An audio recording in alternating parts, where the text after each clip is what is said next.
মানে কুৎসা রটানো করা, এটা তো হচ্ছে শেখ হাসিনার কাজ। যারা আজকে বর্তমান সরকারের নানাভাবে মিথ্যাচার করার চেষ্টা করছেন, তাদের উপরেই কিন্তু ফ্যাসিবাদের তকমা জুড়ে যাবে।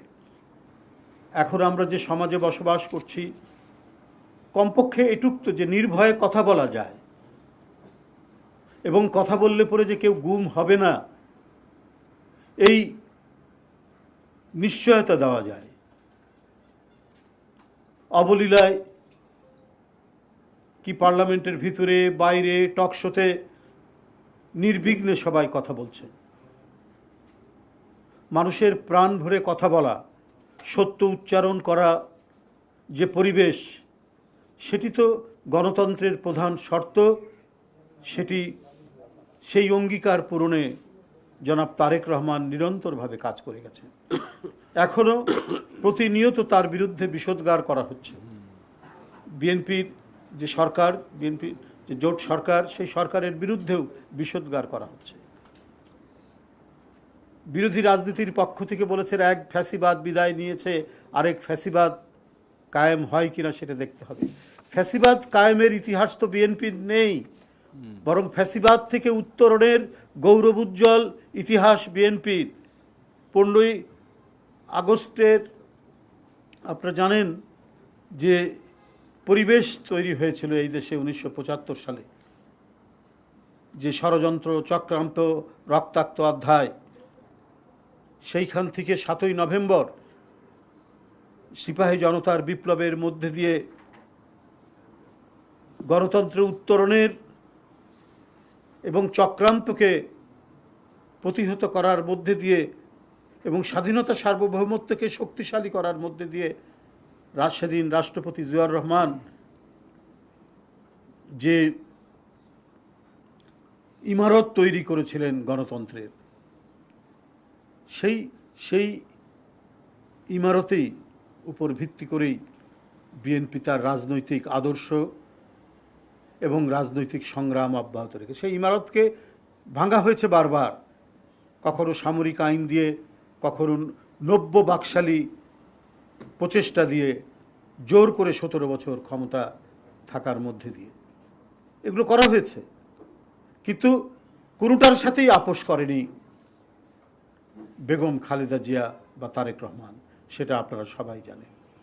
আপোষের যে দৃষ্টান্ত আমরা দেখেছি, এরশাদের মতো একজন অবৈধ ক্ষমতা দখলকারী, তার সাথে আপোষ যারা করেছেন তাদেরকে সবাই চেনে। তাই তারেক রহমানের নেতৃত্বে যে বাংলাদেশ, যে স্বপ্ন তিনি দেখিয়েছেন, সেই স্বপ্ন পূরণের পথে এই দেশ ক্রমাগতভাবে এগিয়ে যাচ্ছে। হ্যাঁ, সামাজিক নানা থাকতে পারে, কিন্তু একদিনে তো সেটা নিরসন করা সম্ভব নয়। কিন্তু সেটাকে সেই সমস্ত মানে সামাজিক যে অন্যায় অবিচার যেগুলো রয়েছে, সেটা দূরীভূত করে সামাজিক ন্যায় বিচার করার যে অঙ্গীকার, সেই পথে তো ক্রমাগতভাবে বিএনপির সরকার এগিয়ে যাচ্ছেন। সেটা তো আরও কিছুদিন সময় লাগবে, রাতারাতি তো সব কিছু সম্ভব হয় না। আজকে উন্নত গণতান্ত্রিক যে দেশ, সেটা তো আজ থেকে 200, 300, 400, 500 বছর আগে একই রকম ছিল না। আজকের এই পর্যায়ে আসতে অনেক সময় লেগেছে। এখন যে নতুন গণতন্ত্রের পথ চলা, সেই পথ চলাকে আরও দ্রুত করার জন্য সবাইকে সহযোগিতা করতে হবে। কিন্তু অবান্তর কথা বলে, মিথ্যা কলঙ্ক আরোপ করে, মিথ্যাচার করে জনমনে বিভ্রান্ত তৈরি করলে এতে কোনো লাভ হয় না। আমরা গত নির্বাচনেও সেটা দেখেছি, কত ধরনের মিথ্যাচার করা হয়েছে, কত কলঙ্ক আরোপ করার চেষ্টা করা হয়েছে। কিন্তু জনগণ হচ্ছে সবচাইতে বড় বিচারক, তারা কিন্তু তাদের বিচার করেছেন। তাই আমরা বলবো, কথা বলার স্বাধীনতা রয়েছে, কিন্তু মিথ্যা কথা বলার স্বাধীনতা এটা বোধহয় জনগণ পছন্দ করে না। যা সত্য, যা ন্যায় এবং যে সমালোচনা, ন্যায়সঙ্গত সমালোচনা,